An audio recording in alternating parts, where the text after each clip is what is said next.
Hello, everyone. Good day to you wherever you are in the world, and thank you for joining us. Welcome to this second webinar in our new webinar series, Teaching English with Graded Authentic Global Resources.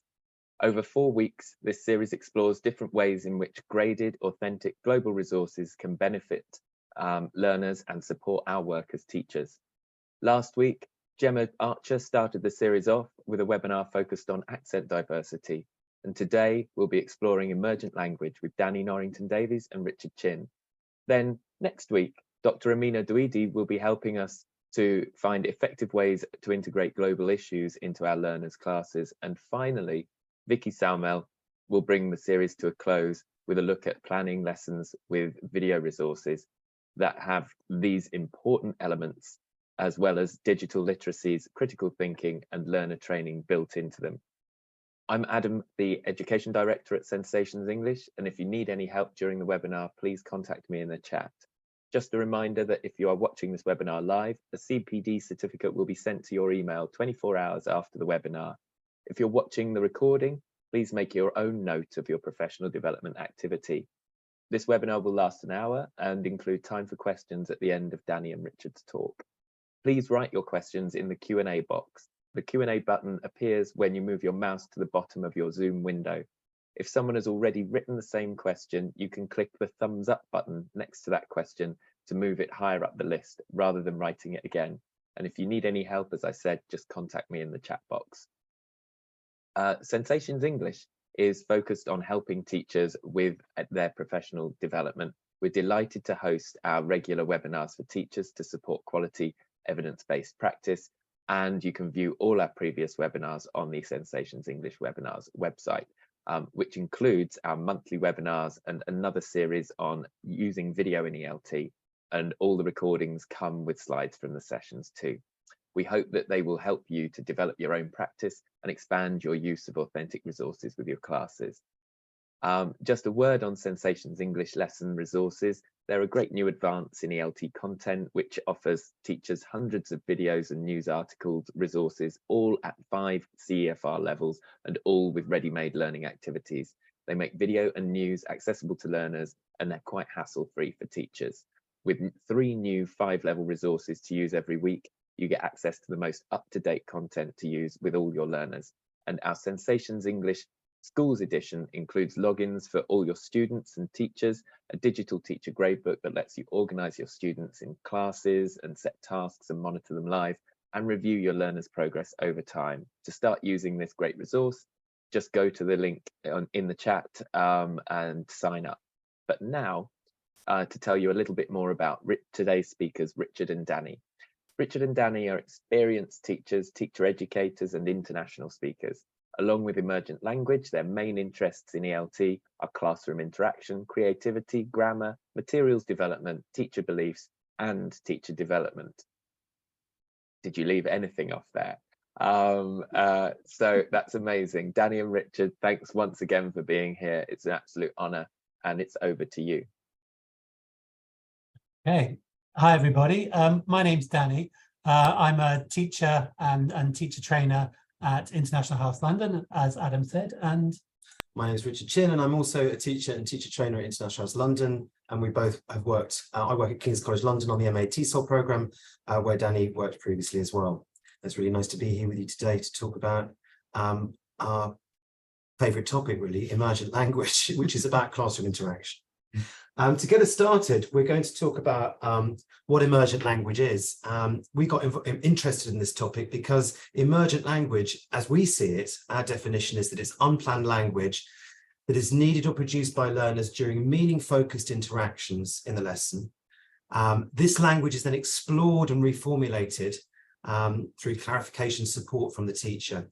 So the key thing is that it's not premeditated. We make a distinction between this and target language, which is, for example, the language that we might set out to teach. For example, today's lesson, we're going to focus on the present perfect, for example. Emergent language isn't planned, it arises in the lesson. And what we look at is how the teacher can mediate working with this language that comes up in class, because it's often important to learners when it arises in class. Let's have a look at an example of this, and Basically, this is from a Delta course that I was observing a year or so ago. And at the beginning of the class, the teacher asked the students, what did you do this morning? One of the students whose proficiency in English was quite low, these are pre-intermediate class, said, I water the flowers. Actually quite good use of the word water here, but we can see an error. The teacher doesn't jump on the error, but she says, you have a garden. She asks a meaning-focused question to which the student needs to say more about what they did in the morning. And the student gets a little bit frustrated and says, no garden, just, we can see the thing on the right here that the student's trying to say, but the student doesn't have the word. So another student tries to help out. A balcony? The teacher then picks up this and says, do you have a balcony? The student gets more frustrated and says, no balcony, just, and they're looking for this word. They're looking for, window box. And the teacher Googled a picture of a window box. Now, you'd never set out to teach the word window box. It's very low frequency, but in this moment, it shows an example of when a student needs an item of language that through discussion and negotiation, the teacher can provide language at the point of need. And this is important because that looks like a sort of a nice start to the lesson. The student gets the word they want, but it's a lot more than that. We're very into working with emergent language and believe very strongly in why we do it.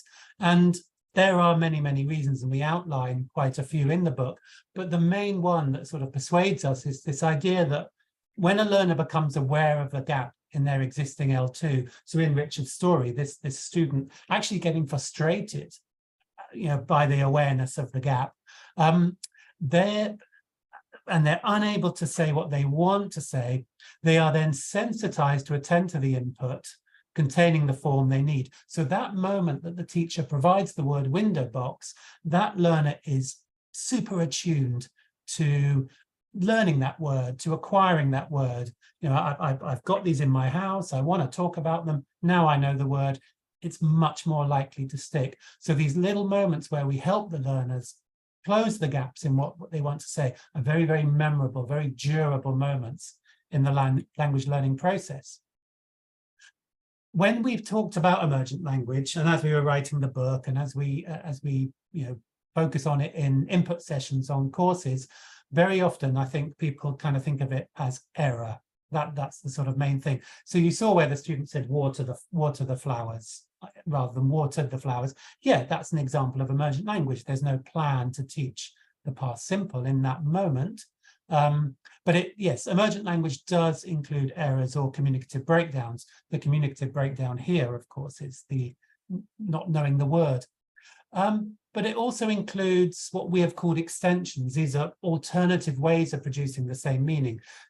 I don't think there's an alternative word to window box, but you might have something like, I saw the other day in a lesson, a teacher dealing with something like, it was deal with a problem, and then eliciting from the students other ways of saying the same thing. So I think they had handle a problem, tackle a problem, especially at higher levels, giving learners other ways, just extending their lexical range, their language range.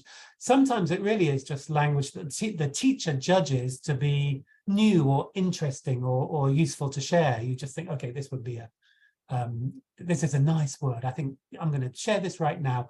Very often that's coming down to our intuition, or we're thinking, I think this is a common word. Or I think, oh, you're going to use this word, you're going to need this word in the context you work in. And as teachers who work in London, that's quite rich, words that they're going to need out and about in the world. But it's also the questions students ask about language when they say, what does this mean? Or how do I say this? Or why does this speaker say this? The students raise questions all the time about language. The teacher response is working with emergent language, basically. During a lesson, it can happen at any time. I think some people fear emergent language as being very related to dogma, and you've got to be you've got to go totally off-piste in a lesson. But no, it happens in all sorts of different moments in a lesson. It can happen in a lead-in, or even the discussion before the lead-in, as you saw in Richard's class, where the teachers just asked a genuine question about what the students did at the weekend. And rather than zipping through it to get to the lesson plan, they're responding to the meaning.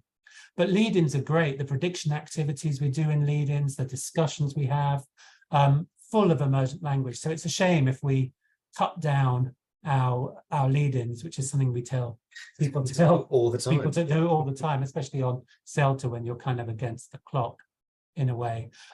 Anytime you're getting students to respond to the text, not through the comprehension questions that you ask, but through the personal response questions or the evaluative questions. So things like, who do you think is at fault in this article? Or what do you think they should do next? Or what would you do? Those questions will produce more emergent language than the closed questions where there's a right or wrong answer. Of course, any communicative task is going to produce emergent language. And anytime you're really providing feedback on content, very, very emergent, rich parts of the lesson. You know, however, in saying that, a lot of teachers find it difficult to work with because you have to be quite spontaneous with it, and it does take practice and confidence to be able to work with it. Take a quick moment and have a look at the questions here. These are some of the questions that we've been asked by teachers, and I think, you know, Danny and I both experienced these things ourselves as teachers as well. Have a look and just think, are any of these relevant to your experience as a teacher, or if you're a teacher trainer, have you ever had teachers ask you about these things?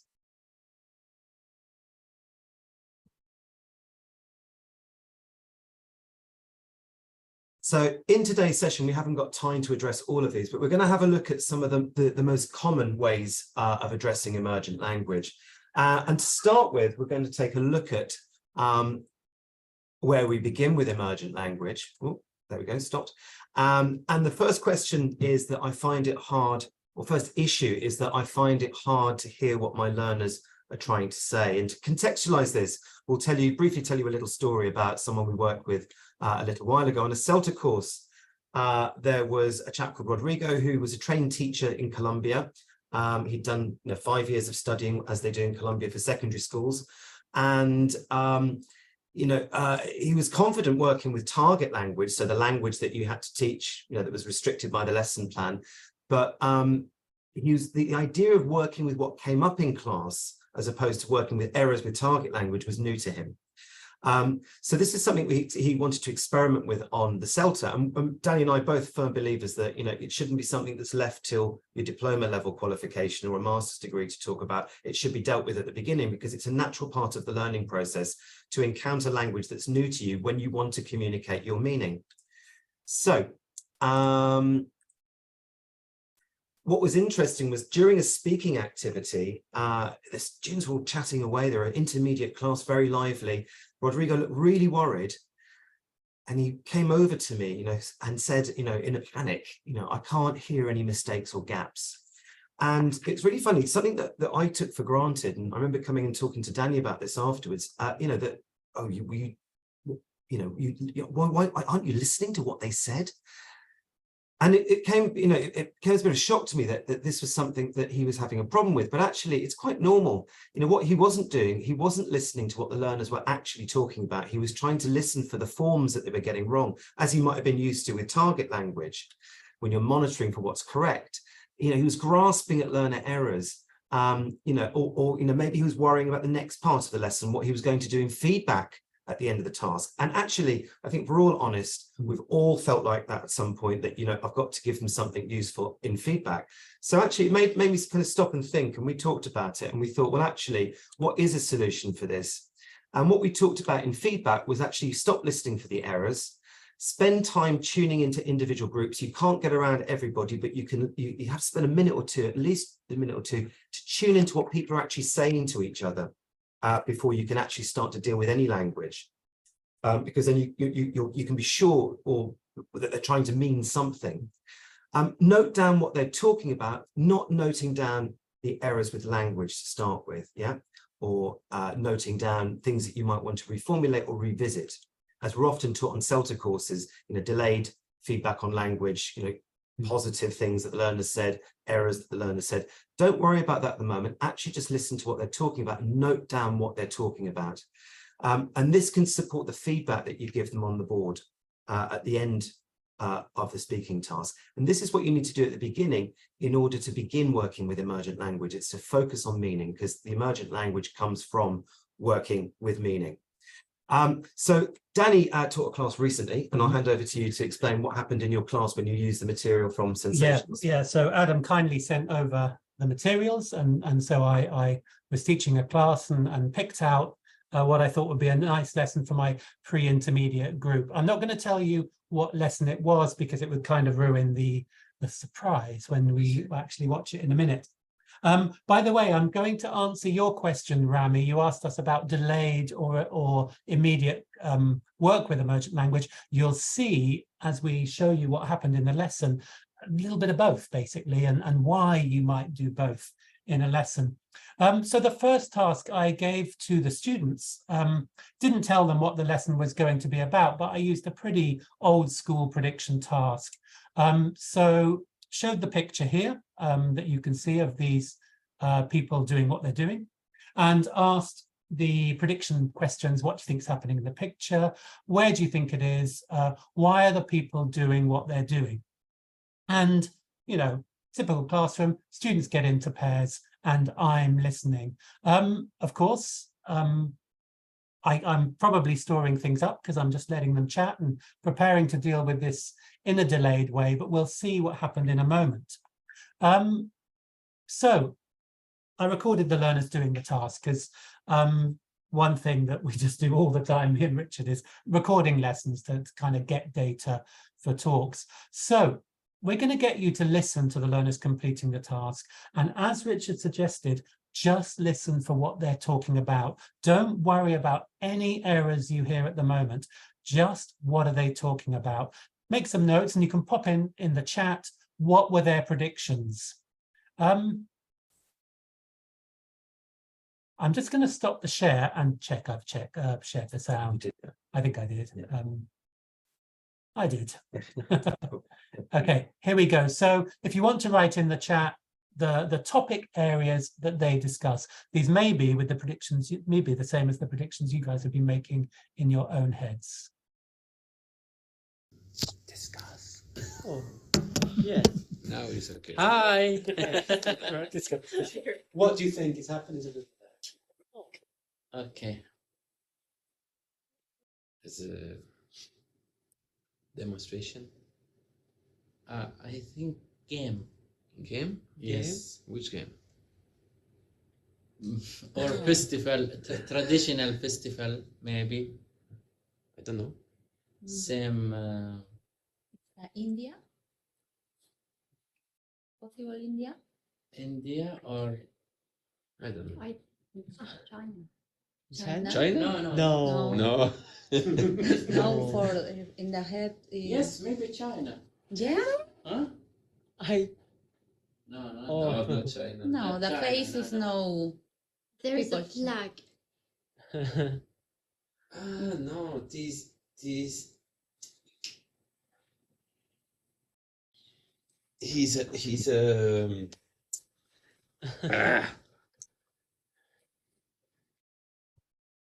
celebration For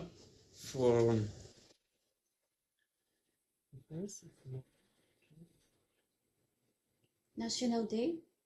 no, he's No. For the liberation. Then I don't. This Say that again. Liberation. liberation. No. Keep talking, keep talking. Keep talking, keep talking. What country?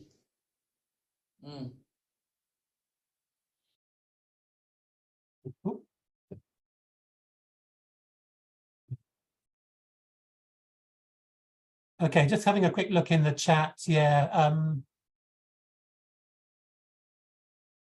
Yeah, okay, so that was your ideas. So yes, you're seeing some things from festival, liberation, nationalities. What we've been suggesting to the trainees we've been working with is that they, as Richard said, not focusing on language. And a simple way to do that is just using little bubbles. We encourage the trainees, the novice teachers or teachers unfamiliar with working with emergent language, just little circles on a piece of paper or on the board, and just noting down the kind of things you hear. So demo, demonstration seem to be coming up. The question of it being some kind of a game came up. They were speculating whether it was happening in China or India, and coming back to that a couple of times. Where was it happening? And then later on, National Day and Liberation. So plenty of things for a teacher who doesn't feel ready to kind of work with emergent language. This activity, just attuning them to what the learners are saying. And once you've got kind of better at that, I think you're stealing your slides. When you got better at that, yes, okay. When you got better at that, in terms of, so once you've kind of focused on the meaning and you're conducting your group feedback, it's important to keep that focus on meaning. And a real simple thing that you can do in order to do that is to encourage the learners to share their contributions. So there are a number of things that you might do. For example, you might say, Thomas, okay, you said something about a demonstration. Why do you think so? What tells you that? So asking some genuine questions in order to encourage them to share their ideas and to say more about what they've been talking about and to bring their conversations back into the group. You might ask, are you sure it's not China? Why do you think so? No, you said that there are no flags. Why is that important? So these follow-up questions are really important in order to keep our focus on meaning and to extend the learner's turns. So some simple things like this that you can do to keep that focus on meaning. And this can provide the situation then when you can work with language that comes up in feedback when you feel more confident. And all the time you're kind of training your ears for being more ready to work with emergent language in the future. And tuning into your students and their voices and what they're saying and how they're saying it. Interestingly, this was the second recording, because I actually stopped the first one because of how the learners started to do the task. And this, I think, answers Rami's question. I hope I'm pronouncing that right. This hopefully answers Rami's question, but also shows you a little bit about the kind of things you can work with. So the first time I pressed play and handed over, Thomas, who spoke Spanish, started talking about a manifestation, and Astrid, another Spanish speaker, agreeing. But then Salman's doing something completely different. He thinks it's also demonstration, but he's getting it out of his phone. So it's weird that Astrid says something and the next voice is a phone, basically. And Thomas obviously seems to think, oh yes, I know it's a manifestation's not right. So they all seem to be on the same page here. Just interesting stuff for me to note down. It's what happened next that's really interesting. And this is why it's so hard sometimes to work with emergent language. Jashi says, what's a demonstration? Hopefully a student would answer, but Salman is moving on from demonstration. Let's talk about something else. So here I have to step in with, Jashi has a question and Jashi asks the question again, but Noor wants to take her turn and say that there are no signs, or she's saying it's not a demonstration. So she's kind of saying it doesn't matter that Jashi doesn't know what it is. Salman's description, we've had lots of strikes in London this year, so our students are used to demonstrations without knowing what the word is. Salman attempts a way of describing what a demonstration is, but not particularly effectively, because it looks like just going for a walk. And Jashi doesn't know. Thomas wants to know if it's manifestations okay as a word. So you can see here, students are actually all working on quite different agendas. Can I just make one point as well? Yeah. What we were talking about this the other day when we were looking at this, because it's a really beautiful example of classroom interaction where you've got these low-level learners that have got trying to get out what's in their head and not necessarily listening to each other. And the role of the teacher here is really mediating and bringing the class together through the different turns that they're taking as well. Yeah. And so in response to your question, Rami, okay, everybody, look at the board. I felt this was a moment to step in because Jashi's stuck, not knowing. Salman and Noor are kind of moving on. Thomas is thinking about, is it the same as manifestation? And perhaps Astrid too. So take one ended up with me teaching, demonstration. They're on a demonstration, that sort of thing. And then we played the recording again, and I said, off you go. So when we listen to the recording again, you'll see the students laughing because they're going again. So moving on from there, the logical thing is we've tuned into the meaning of what the learners are saying. That's something you can do yourself if you want to make a recording of the students in your class, to listen to it back, to practice tuning into what they're saying. The next thing to do is to think about how you can reformulate the language that they're using. If you've got a recording, you can quite easily do that. So what we're going to have a look at now, we're going to listen to the recording again. And this time, can you note down and put in the chat, what language would you choose now that you've tuned into what they're saying? What language would you choose to work on? And think about the criteria that we gave you before at the beginning for what emergent language is. So it could be errors and communicative breakdowns, or it could be extensions, or it could be something useful that you think you might want to feed in. Possibly you might want to preempt a question the learners might have. Okay, so let's listen again. What language would you like to choose? Sorry, what's that? You open the chat. Yeah, cool. Whoops, there we go. And one more time. Here we go. Discuss. Oh, yeah. Now it's okay. Hi. Right, discuss. What do you think is happening? Okay. It's a demonstration. I think game. Game? Yes. Which game? Or festival, traditional festival, maybe. I don't know. Same. India? Possible India? India or I don't know. China? China? No. No. No. No, for in the head. Yes, maybe China. Yeah? Huh? No, Oh. No, not China. No, the China, face is no. There is a People. flag. No, this he's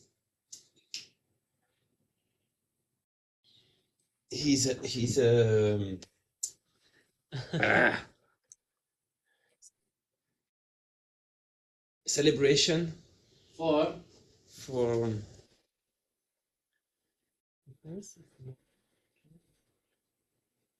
National Day. no, he's No. for the liberation. Then I don't. This Say that again. Liberation. liberation, no? Keep talking. Ah. Keep talking. Keep talking. Keep talking. What country?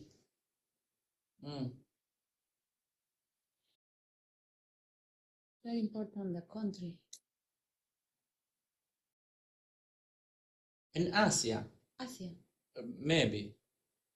Okay, we'll pause it there. So, we're going to look at the language that came out of this and see if you can compare it with what you were thinking. There's some people have made some suggestions, things like articles, exploring the idea of liberation. Thank you. Some lexical chunks, absolutely. It's not always single words that we work with. It's very often the company that words keep, so chunks of language that we look at. Or it could be grammar as well that we look at that emerges. It can be any of the language systems and beyond that, which we'll talk about a little bit later. So here's what I did. Sorry, I'm playing it again. So here's what I did. Obviously, the word demonstration needed to be dealt with, but that came before. I talked about, because this was from the first one, actually, where she said she can't see any signs, I think she said. So I had placards and banners and wave flags. Looked at Independence Day and the National Day, because those were coming up. Those were quite useful ones to do. And then asking them when in their countries they celebrate their Independence Day or their National Day. As one of you suggested, we looked at watch a match or a game versus play a game, because it never came out really though of course you could ask the student, when you said game, what did you mean? Whether he was talking about whether they were playing a game, the people in the picture, or whether they were watching a game like a football match. The other thing is the fact that one of the students said the face is no Chinese. Then they were saying they were Indian. So I thought they don't look Chinese would be a good one to do, especially as Jiaxi, the student, was Chinese and was telling them that they're not Chinese. I thought that would be quite a useful phrase to teach. So lots of lexical items, lots of chunks. And that's the sort of unknown language coming out. Oh. In terms of language for speculation, I saw Catherine mentioning that despite the level, I think because this is happening at the moment of need, the students know they're speculating. So I'd say it's almost the perfect time to introduce the speculating language because they're having a go. Rather than kind of introducing it before they speculate, introducing it as they speculate. So maybe it's a demonstration or a football match. It could be a traditional festival. And exactly as Catherine said, I think type phrases, because they're really relying on single words quite a lot. And the fact, that they're not interacting might come with the fact that they're sort of not responding to the speculation. I think of it. the fact as well that they're, as you say, as they're speculating, the language becomes necessary in order to do it. So therefore, think about our quote from Ellis earlier on, that the learners are more sensitized to the input. It's necessary for them to listen to this and need this language in order to do what they want to do with the language in this case. So I think it's a perfect time to look at this. I think it's a perfect time to look at it. I think you used the expression yesterday, and I liked it. Today's emergent language is tomorrow's target language. So of course you could save it up for another lesson, but it isn't always language. It can be how students interact. So one thing I was thinking, watching the students in the first recording especially, and as I've listened back, and then I did do it later, is that the students really needed work on listening to one another and responding to each other's ideas and opinions. So that was the other area. I'll show you my board. Go on. No. I was just one point about that. A teacher we interviewed, who in the lesson, the learners were having problems with the past simple, and so in the lesson she dealt with the issue of the past simple. And actually, she listened to the recording of the lesson, and what she noticed was actually the learners were having a problem listening to each other and interacting. So it was actually chunks of language to mediate the interaction that they actually needed, and that's what she brought back into the next lesson. So I think that's another reason to reflect on our lessons and bring evidence from our lesson, data from our lessons, to look at it in order to help us develop our awareness of our choices in class. And this is Danny's board. Part of it, this is the sort of board at stage one. I saw Marisol earlier commenting about using pictures. You can see my people on a demo with the No More War to show them, and that was teaching placard as well. So this is my board at this stage of the lesson. Absolutely, Alan, it would be that these students needing turn-taking strategies as well as some of the language to do the task, but they're able to do the task. Okay, I think right. The next part of the lesson, and this is where you get to see sensations materials in action, was watching the video. Were your ideas correct? So we've talked about language-rich stages, emergent language-rich stages. Prediction activities are great language-rich stages because whether it's the language of speculation or whether it's the speculations they actually make, there's a lot coming up. But let's have a quick listen. And I think it really, really brings emergent language to the fore because, learners need to say something, and you can't predict necessarily what they're going to say. So you have to work with what's coming up in the lesson. You can predict to a certain extent, but I think, you can't be sure what these learners are going to say. Right. So here we go. Were their ideas correct?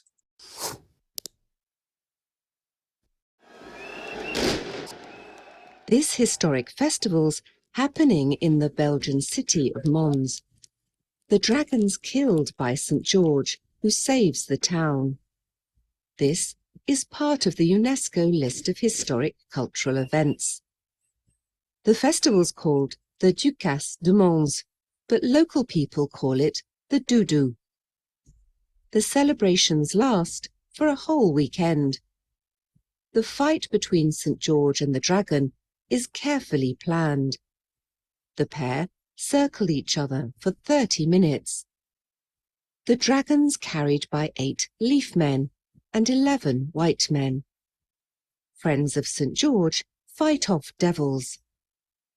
The actors are all people from Mons and from all different jobs. They take the 700-year-old festival very seriously. Practice happens all year round, and it often takes years to be chosen for the festival. The huge audience is also part of the action.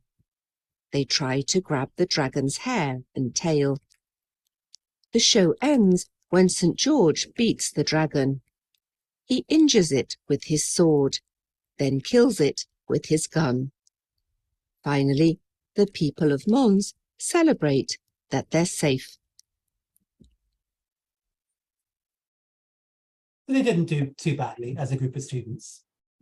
Yeah, and I think it's really interesting. When they've done this afterwards, you ask them the question, would you like to go to this festival? And this is quite a simple discussion task where you get the learners chatting together, maybe in pairs, small groups, as I'm sure most of us would do in class. And this provides you, again, with an opportunity to tune in to what they're saying, but it's really rich in terms of emergent language. And this is where I might pick out some chunks of language that I notice that they're not using, that they could use in order to upgrade, for want of a better word, the way that they're doing the task. And obviously that will depend, simple activity like this, you could do at any level. And the language that you choose to work on, obviously, is dependent on where the learners are at. And obviously, you know your learners best, so you choose the language that's necessary for those particular learners. Moving on from there, what we can do as teachers is really think about, as we said, we're picking up on language, but we need to really reflect on what we're doing in class and our choices that we make. So getting into our own heads a little bit, we're improvising, we're reacting to things that come up, but it's reflecting on these critical incidents, these moments of interest in a lesson that's really important. And one of the key things that we can focus on are really the principles behind why we make certain choices in class. For example, we've got a list down here. I'll talk through a couple of them quickly. To start with, we might choose language that comes up because there's a miscommunication, or there's an obvious gap in the learner's knowledge, like back to the window box. There's a gap there that I fill quite quickly and move on. Or like on Danny's board, looking at language for speculation that the learners don't have. There's an obvious gap that these pre-intermediates learners don't have. And the lower the level the learners, the more gaps they're going to have. The higher the level the learners, the more you're going to be looking at alternatives and pushing them on developmentally. You might choose language or interactional skills. As we said before, this is emergent language. Well, it's not just the language systems of grammar, lexis, phonology, and so on and so forth. It's actually the interactional skills as well that are relevant to the teaching context that you're in. We get teachers asking us all the time for definitive rules on working with emergent language. It will vary. The language that you choose to work with will vary. A teacher we were working with recently was questioning her own use of language and thinking, well, actually, am I teaching them? She's English speaker from the UK. She was like, am I teaching them things that are too idiomatic? She was a new teacher. And actually, do I need to start thinking about more, global English or English as lingua franca more? And I think that's a thing to examine. What language do we give to the learners that's relevant to our learners? Focusing on repeated issues, for example, choosing language that we think is useful. As we said with the task, we might look at language that we can feed in or feed forward to help the learners be able to complete a task better after they've had a go at doing it. Focusing on high frequency language, obviously, window box is very low frequency. We might not focus too heavily on that one, but we're going to focus on things that are going to have surrender value beyond this lesson that the learners can use in other situations. Have you got 4? Really? So it's high frequency in your house. Recycling language that you've taught before. So emergent language that comes up in other lessons, we might bring it back into lessons. Do you remember when we talked about what was the word we used for that? Does anyone remember the phrase? put part of it on the board and encourage that recall, because as Danny says, we might be more sensitized to the input we're getting. It might be more memorable, but actually all of us that have learned a language know that it takes a lot of practice and hard work to be able to get things from working memory into our long-term memory store as well, and into our active use or passive use, passive recognition of language. One way, this is traditional look at language, but if you're teaching a monolingual class, not necessarily monolingual either, it could be multilingual class, but certainly thinking about L1 errors that come up in class. So things like manifestation that came up before, which obviously in Spanish would be demonstration in English. That might be another source of language that we look at. And if you speak the language of the learners, then you're going to have an insight into the issues that they're having. And again, as we talked about before, providing specific feedback on language or interactional moves that are necessary to help the learners developmentally. So, the last thing we're going to have a look at today is a board. So, when we focused on some language, we might have some different elements that we focus on. Danny's going to tell you a little bit about how he organised his board. So this is the end of the, well, 2 lines.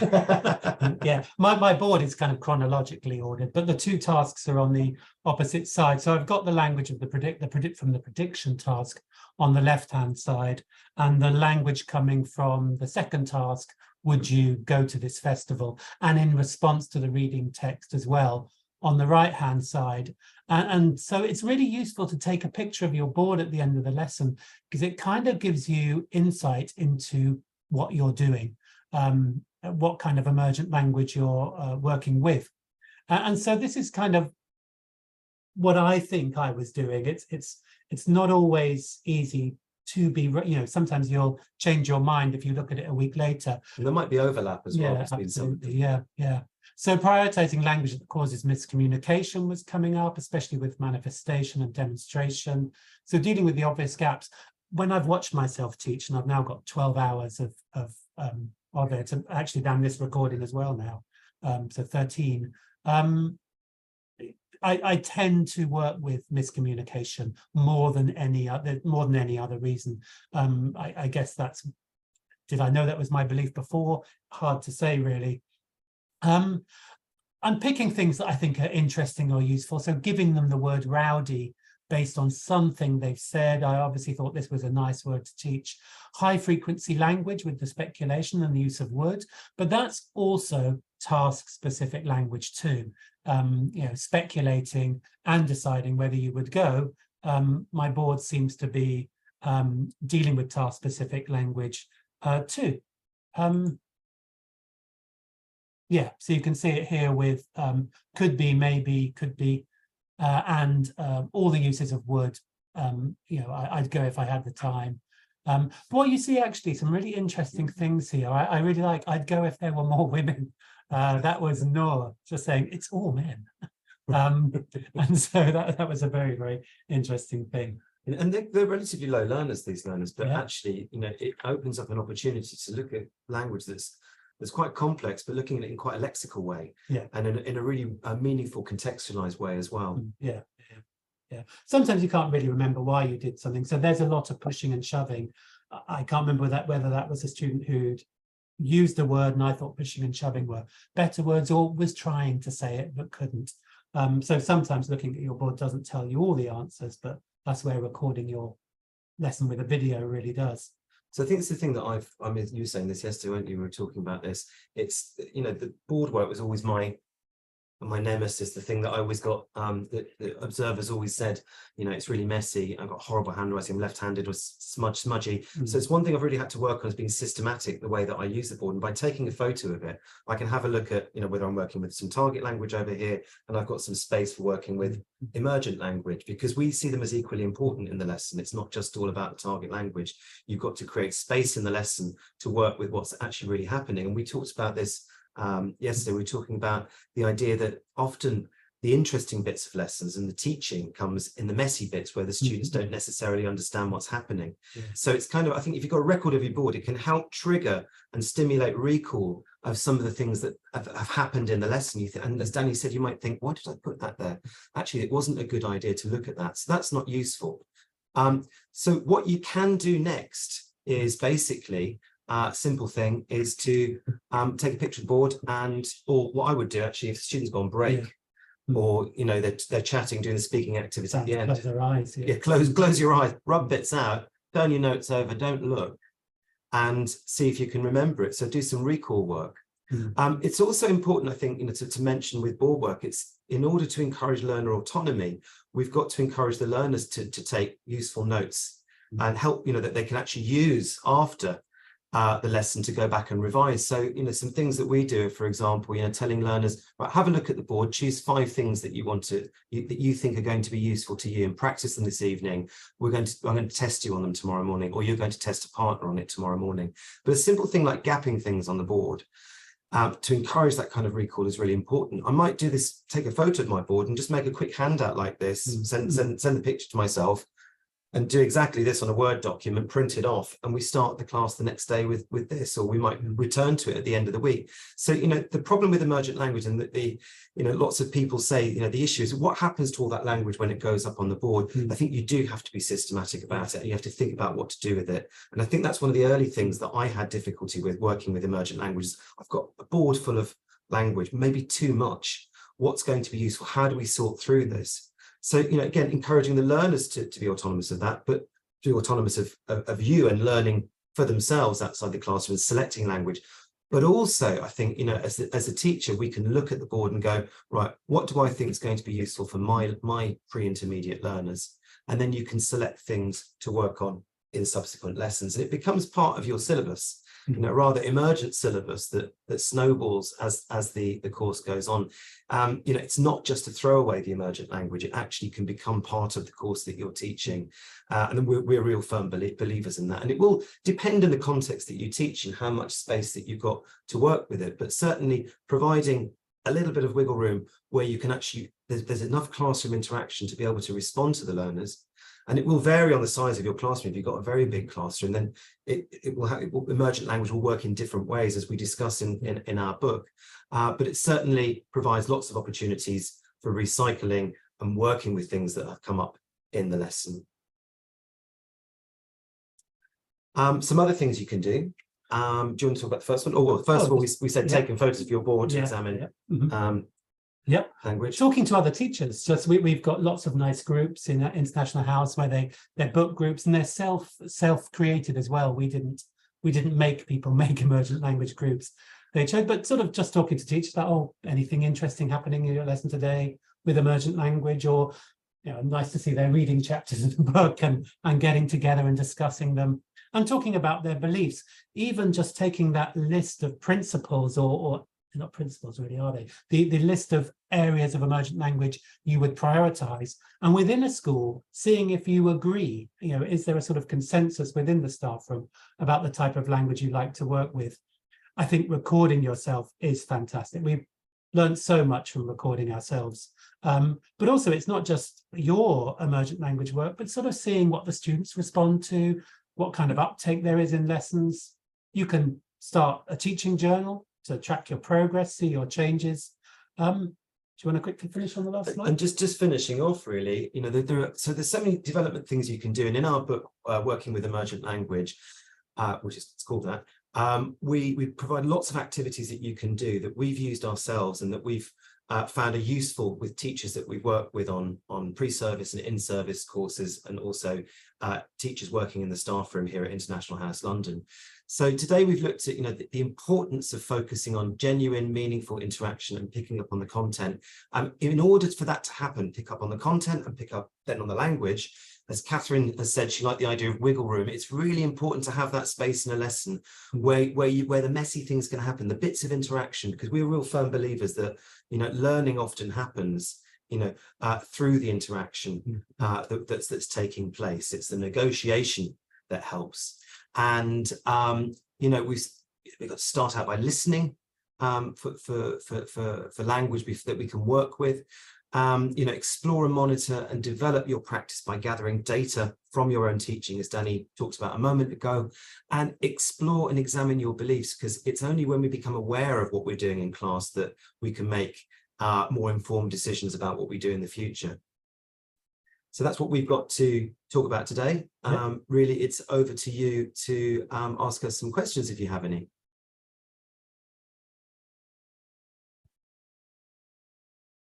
Oh, you're on mute. You're on mute, Adam. Adam? Oh, thanks ever so much.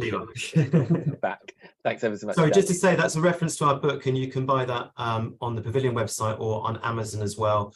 And here are our email addresses should you wish to ask us any questions about this. You can also find us on LinkedIn as well. Yes, brilliant. Thank you very much for that, and a wonderful book and wonderful presentation. Now we've got a few questions that have come in.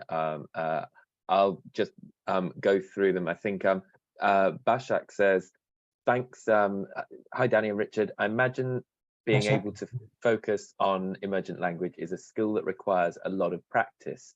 Apart from recording our lessons, do you have any other suggestions on how we can practice training our ears? Thank you.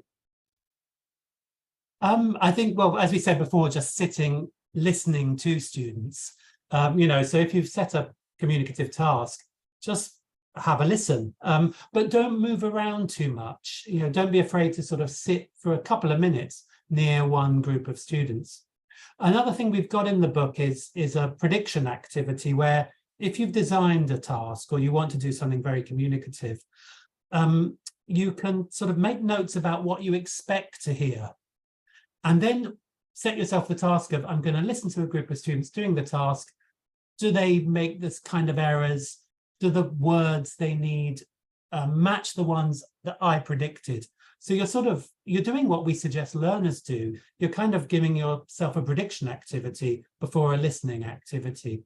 Watching any video of students working really is a great way of training your ears. A simple thing you can do as well, and what I found in my master's dissertation research was very useful to the Delta candidates, was an activity that we both use for a long time, and other colleagues have as well, is where you have two columns on a page. You divide your page up and you have on the left-hand column, what did the learner say? And you write down verbatim what the learner said. And if you're not sure what they meant, you can write down kind of what you heard and put a question mark and the student's name there as well.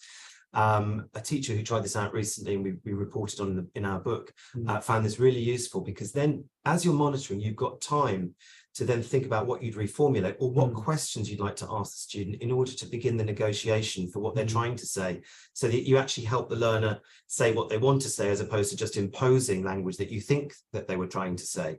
So that was teachers we work with have found that very useful to really tune in by write down verbatim what the learners are saying, and then think about what I would say or what the learner was trying to say. And I think that the idea of, like, if by writing down what you would say, it takes away, going into any kind of meta language or anything else. You can just work with the language that and in terms of situation, what response or what language would be useful in that situation. Yeah, you're not thinking about, oh, is this right? Is this the best grammar? You just think, no, this is what I would say. You're just keeping the conversation going, really. Great, thank you very much for that. And you mentioned error correction in the last response that you gave. Neil's got a question which I think would be really nice for you to expand on a little bit more. Is this just error correction on steroids? How much would you go off lesson objectives to cover the emergent language? I mean, if you go for a deep end meaning focused approach like dogma, then you wouldn't have any target language. Your lesson would all emerge from conversation in the lesson. And we're not saying that that's one way you can approach your lessons. We do that sometimes. You might have dogma moments in your lesson, or bits. We kind of like to think of them as meaning focused parts of the lesson, where language becomes necessary to feed in. We think it's an important part of the process, but as we say, it depends on your context. But we would like to stress the point: it's not just error correction. It's not error correction with target language. So just, let's say you're doing the past simple, you're doing the past simple with elementary learners. It's not about correcting the past simple forms. It's actually what the learners are trying to say. More often than not, it's lexical. It can be grammatical or phonological. There was one of the things that students said in the recording that festival, you might want to then work out. It can be any of this, but it's not necessarily, it's not the target language. It's also, as we say, when you've got more advanced learners, it's providing them with alternative things to say. For example, a learner said in class years ago, I remember, I collect my children every day from school, intermediate level learners. So I reformulated that. So what's a more informal way that we can say collect, pick up? Okay, what about children? Kids. So we can reformulate the language in this way to provide learners with greater options to them. So it's not just error correction on steroids, it's also these alternatives and feeding in language that might be useful because you notice that there's a gap in the learner's language. Yeah, it's a response to any question the learners have as well, but it's also about sharing things you've heard. And this is where I thought Zoom was, one of the advantages of Zoom is by going to breakout rooms, you were hearing things that other students weren't hearing. So the one that sticks out for me was a lesson, I can't remember what the lesson was about, but one group of students spent the whole time in the breakout room discussing whether they were nannies, au pairs, or babysitters. And so in feedback, I just said, in your group, you were talking about the difference between nannies, au pairs, and babysitters. Can you explain? Because they were all students working in London. That's just useful vocab. No one's made an error at all. It's just something useful to share with the wider group. A lovely example that I saw a little while ago on CELTA course, I was observing this, and the great thing about being a teacher training, you get to sit back and you're not in the interaction, you're observing. And the pre-intermediate class, the French guy said, we were talking about he was talking about the garden law where you get the Eurostar to Paris, and he was saying there are lots of scammers. So he knew the word scammers. However, the rest of the class were like, what? So suddenly the trainee teacher was pushed into a situation where he had to take what the learner had said, scammer, put it on the board, and then clarify it for the other students because they weren't sure, because the student couldn't quite articulate a definition. And that's where the teacher comes in to mediate that process. Thank you. I think we've got time for one or two more questions. Eric has a question, which is, how do you overcome student stress after having become aware of how delayed error correction works? I think, well, one thing we've recommended in the book is to find out what your students want. We work with adult learners, and actually one of the audience here took part in this research. Yeah, the data came from one of the audience, as well as International House, just asking students what they want. And adult learners tend to be very into working with their language. But the other thing is, it's because it's not just error correction. It's about being part of the interaction. The students are very used to you kind of responding to what they say beyond just kind of saying good. So sometimes you're responding by, with interest to the content. It's like, oh, you've got a water box. Water box? A window box. A water bottle. A window box. No, I've totally lost my thread. Yeah, because you're responding, but also it's those moments you say, sorry, what do you mean? They're very natural parts of interaction. So I think you're reducing stress by not making this a let's have a look at all the errors you made type thing. It's just a part of the interaction, really. And I think that's exactly it. Classroom discourse, when you look at it, successful classroom discourse works in this way. It has a particular genre or type of its own. And it's those moves that the learners become quite familiar with. They know that these are the rules of the game in this particular situation. And I think that's kind of supporting what Danny's saying here. If you think back to that first dialogue, group discussion that the learners were having, they basically, they know I'm listening to them because I'm stopping the interaction and dealing with the word demonstration and whether it has the same meaning as manifestation. Whether they can use the word manifestation. So I think very often working with emergent language involves really listening to people, and students appreciate being listened to. Yeah, absolutely. And I have to tell them, I say, okay, you're going to do this.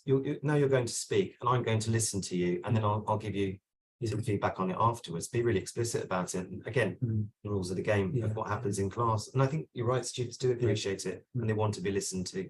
In the data in the book that's come from Turkey, one of the audience provided this. One of the students said they didn't want.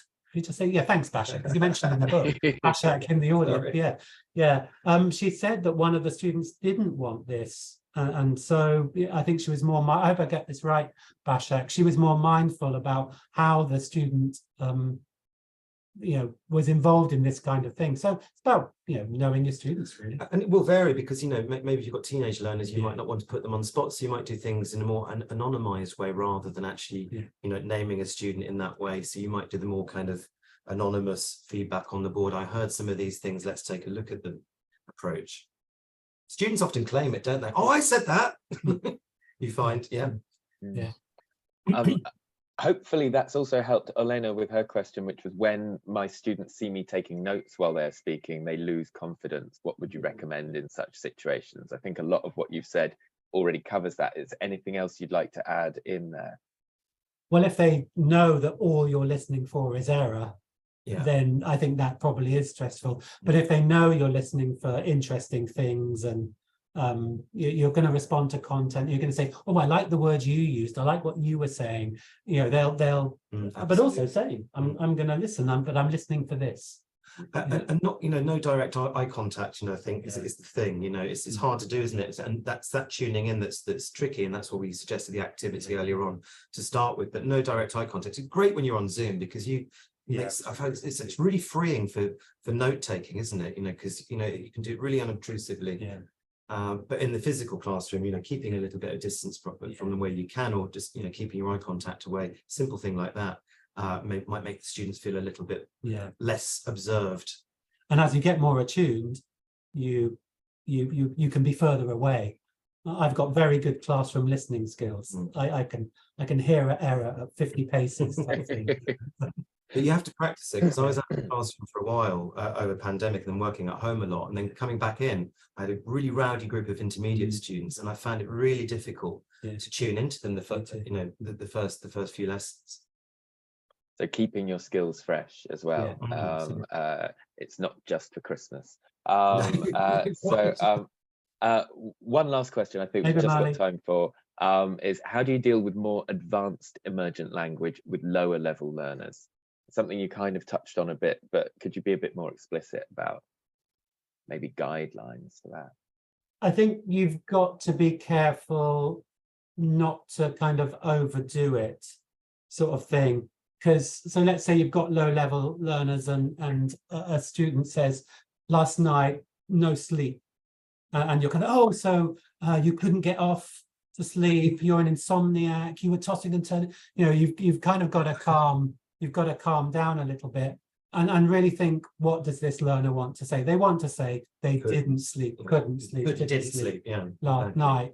So it's about taking your time, and this is where we've found that people who speak more than one language are obviously often a little better at that than people who only speak one language, because it's kind of, what would I have needed when I was learning the language?